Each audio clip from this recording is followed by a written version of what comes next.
सुखदेव खाट पर बैठा है और अखबार से खुद को हवा कर रहा है। घर के अंदर की हवा और भी ज्यादा गर्म लग रही है। तभी योगेश और विपुल घर के अंदर आते हैं।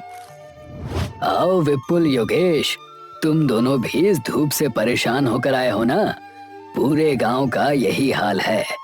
सब लोग अपने घरों में गर्मी से तड़प रहे हैं।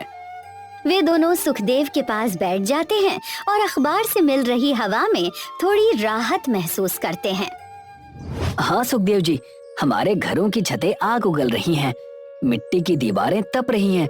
क्या हमारे पास कोई और जगह है जहाँ गांव के लोग कुछ देर आराम कर सके? गांव में ऐसा कोई बड़ा पक्का मकान नहीं है जो इस गर्मी को रोक सके। मुझे समझ नहीं आ रहा कि मैं एक मुखिया होने के नाते तुम सबकी मदद कैसे करूं। मैंने सुना है कि गांव के पीछे जो सूखी पथरीली पहाड़ियां हैं, वहां कुछ साल पहले तक ठंडी हवाएं चलती थी। क्या हम वहां जाकर कोई छायादार जगह नहीं ढूंढ सकते? वो रास्ता बहुत पुराना और पथरीला है, वहां कोई नहीं जाता। लेकिन अगर तुम्हारे पास कोई और रास्ता नहीं है तो तुम जाकर देख सकते हो। शायद वहां कोई बड़ी गुफा या छाया मिल जाए। विपुल और योगेश एक दूसरे की तरफ उम्मीद भरी नजरों से देखते हैं। इसके बाद दोनों खड़े होते हैं और वहां से निकल जाते हैं। योगेश और विपुल ठंडी हवा की तलाश में गांव के बाहरी इलाके की संकरी सड़क पर चलते जा रहे हैं। कुछ देर बाद दोनों रुक जाते हैं और दूर एक ऊंची पथरीली पहाड़ी को देखते हैं। विपुल, हम बहुत दूर आ गए हैं। यहाँ तो सिर्फ पत्थर ही पत्थर हैं। मुझे नहीं लगता कि इस बंजर पहाड़ी पर हमें कोई ठंडी जगह मिलेगी। चलो वापस चलते हैं। थोड़ा और आगे चलो ना योगेश, देखो उस मोड़ के पास कुछ अजीब सी ठंडी हवा का झोंका आया है। क्या तुम्हें भी कोई खुशबू आ रही है? ये खुशबू तो बहुत जानी पहचानी है। ये तो नींबू की खुशबू है। इस बंजर पहाड़ी पर नींबू की खुशबू कहाँ से आ सकती है? चलो उस बड़ी चट्टान के पीछे चलकर देखते हैं, वहीं से ये ठंडी हवा आ रही है। योगेश उसे महसूस करने की कोशिश करता है और हैरानी की बात ये होती है कि उसे भी वो एहसास होने लगता है। दोनों पथरीली पहाड़ी की तरफ आगे बढ़ने लगते हैं। जैसे जैसे वे आगे जाते हैं, वहाँ का तापमान धीरे धीरे कम होने लगता है।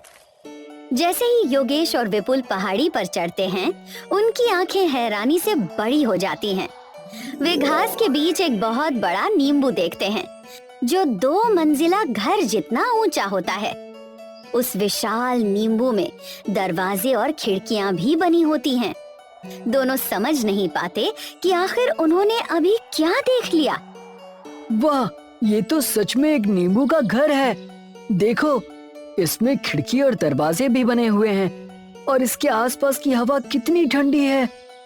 लेकिन इस अजीब और विशाल घर में रहता कौन होगा? क्या हमें वहां जाना चाहिए? कहीं ये कोई जादू तो नहीं है ना? जादू हो या ना हो, लेकिन इस गर्मी में ये जगह किसी स्वर्ग जैसी है। चलो पास जाकर देखते हैं, डरने की कोई बात नहीं है। दोनों पहाड़ी से नीचे उतरते हैं और उस नींबू वाले घर की तरफ बढ़ने लगते हैं। दोनों घर के दरवाजे तक पहुंचते हैं और वहां खड़े होकर हैरानी से चारों तरफ देखने लगते हैं। अब आसपास की हवा और भी ठंडी महसूस हो रही है और चारों तरफ नींबू की मीठी खट्टी खुशबू फैली हुई है। तभी विपुल आगे बढ़कर दरवाजे पर दस्तक देता है।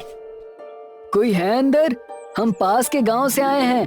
हमें बहुत प्यास लगी है और बाहर बहुत तेज धूप है। कुछ पल बाद एक बुजुर्ग काकी दरवाजा खोलती हैं। उनके चेहरे पर प्यारी सी मुस्कान होती है। वे बिना कुछ पूछे दोनों को अंदर आने के लिए बुला लेती हैं। आओ बेटा, बाहर की धूप बहुत तेज है। मुझे पता था कि इस मौसम में कोई ना कोई इस तरफ जरूर आएगा। काकी, आप इस इतने बड़े नींबू के अंदर रहती हैं? ये कैसे संभव है? सब संभव है बेटा। पहले अंदर आओ, आराम से बैठो, फिर बात करेंगे। जैसे ही विपुल और योगेश अंदर जाते हैं, वे देखते हैं कि घर बहुत साधारण लेकिन अलग सा दिखाई दे रहा है। दीवारों का रंग हल्का पीला है और घर में सूखी लकड़ी से बना थोड़ा सा सामान रखा हुआ है। तुम दोनों यहाँ बैठो, मैं तुम्हारे कुछ पीने के लिए लाती हूँ। धन्यवाद काकी, यहाँ अंदर आते ही मेरी सारी थकान गायब हो गई। ये जगह इतनी ठंडी कैसे है? काकी दोनों के लिए 2 गिलास नींबू पानी लेकर आती हैं। ये इस नींबू के घर का जादू है बेटा। बाहर कितनी भी गर्मी हो, इसके अंदर हमेशा ठंडक रहती है। ये पियो, तुम्हें अच्छा लगेगा। दोनों गिलास लेते हैं और जल्दी से नींबू पानी पी जाते हैं। नींबू पानी पीते ही उनके चेहरे खिल उठते हैं। वाह काकी, ये तो अमृत जैसा है। इसमें नींबू और पुदीने का इतना ताजा स्वाद है, मुझे तो लगता है कि मैं कोई जादुई दुनिया में आ गया हूँ। ये कोई जादुई दुनिया नहीं है, ये बस प्रकृति का एक अनोखा तोहफा है जो मुझे मिला है। काकी, अगर आप बुरा ना माने तो क्या आप हमें बताएंगी कि ये विशाल नींबू यहाँ कैसे आया और आप यहाँ अकेली कब से रह रही हैं? कई साल पहले मैं इस पहाड़ी पर एक छोटे से मिट्टी के घर में रहती थी। एक दिन एक बहुत बूढ़ा मुसाफिर यहाँ से गुजर रहा था। वो भूख और प्यास से बेहोश होने वाला था। मैंने उसकी सेवा की, उसे पानी पिलाया और रहने के लिए जगह दी। फिर क्या हुआ काकी? क्या उसने आपको ये घर दिया? जाने से पहले उसने मुझे एक अजीब चमकता हुआ पीला बीज दिया। उसने कहा कि इसे पहाड़ी की इस मिट्टी में बो देना और रोज थोड़ा पानी देना। मैंने वैसा ही किया। कुछ ही महीनों में जमीन से एक छोटा पौधा निकला, जिसने धीरे धीरे एक विशाल नींबू का रूप ले लिया। ये तो बहुत ही अनोखी कहानी है, लेकिन ये खराब क्यों नहीं होता? आमतौर पर तो नींबू कुछ दिनों में सड़ जाता है। ये साधारण नींबू नहीं है, इसकी जड़ें जमीन के बहुत गहरे हिस्से से जुड़ी हैं, जहाँ से इसे हमेशा ताजा पानी मिलता रहता है। ये पिछले 10 सालों से ऐसा ही है। न ये कभी सड़ता है, न इसकी ठंडक कम होती है। ये मेरा घर है और मेरी दुनिया है।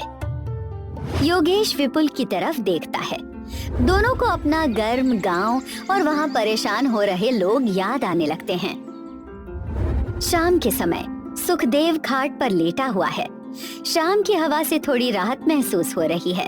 तभी विपुल और योगेश वहाँ आते हैं और उसे उठाते हैं। तुम दोनों वापस आ गए और तुम दोनों के चेहरे पर इतनी चमक क्यों है? सुखदेव जी, हमें वहाँ एक चमत्कार मिला है। पहाड़ी के पीछे एक बहुत बड़ा नींबू का घर है। नींबू का घर? तुम दोनों का दिमाग इस गर्मी के कारण खराब हो गया है क्या? विपुल सच कह रहा है। उस विशाल नींबू के अंदर इतनी ठंडक है कि आपको लगेगा ही नहीं कि बाहर इतनी भयानक धूप है। अगर तुम दोनों सच कह रहे हो तो मुझे भी कल सुबह वहाँ ले चलना। अगर हमारे गांव के बुजुर्ग और बीमार लोग वहाँ कुछ घंटे बिता सकें तो उनकी जान बच जाएगी। विपुल और योगेश उसकी बात मान लेते हैं।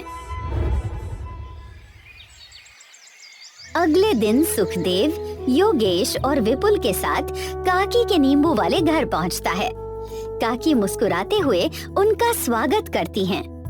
विपुल और योगेश ने मुझे आपके बारे में कल ही बता दिया था। आपका मेरे घर में स्वागत है। अपने सामने ऐसा अनोखा घर देखकर सुखदेव हैरान रह जाता है। वो घर की ठंडी पीली दीवारों को छूता है और तुरंत अपने शरीर की गर्मी कम होती हुई महसूस करता है।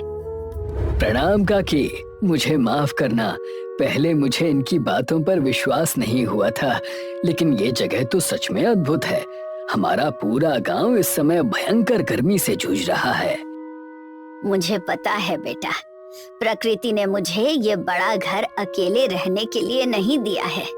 जब भी गांव में ज्यादा गर्मी हो, आप बच्चों, बुजुर्गों और बीमार लोगों को यहाँ भेज सकते हैं। यहाँ बहुत जगह है, सब आराम से बैठ सकते हैं। काकी, आप सचमुच बहुत दयालु हैं। हम दोपहर के समय कुछ लोगों को यहाँ लेकर आएंगे ताकि वो इस धूप से बच सकें। ये घर सबका है बेटा। जब तक ये गर्मी है तब तक मेरा नींबू का घर आप सबके लिए खुला है। आओ, आज फिर से ठंडा रस पियो और थोड़ी देर यहाँ विश्राम करो। काकी का प्यार और अपनापन देखकर सभी के चेहरे खुशी से भर जाते हैं। अगले दिन से गांव के बुजुर्ग और बीमार लोग काकी के नींबू वाले घर आने लगते हैं। काकी सभी का प्यार से इलाज करती हैं। वे उन्हें जड़ी बूटियों से बनी प्राकृतिक दवाइयाँ भी देती हैं। काकी के इलाज से सभी लोग ठीक होने लगते हैं। यहीं पर हमारी कहानी खत्म होती है।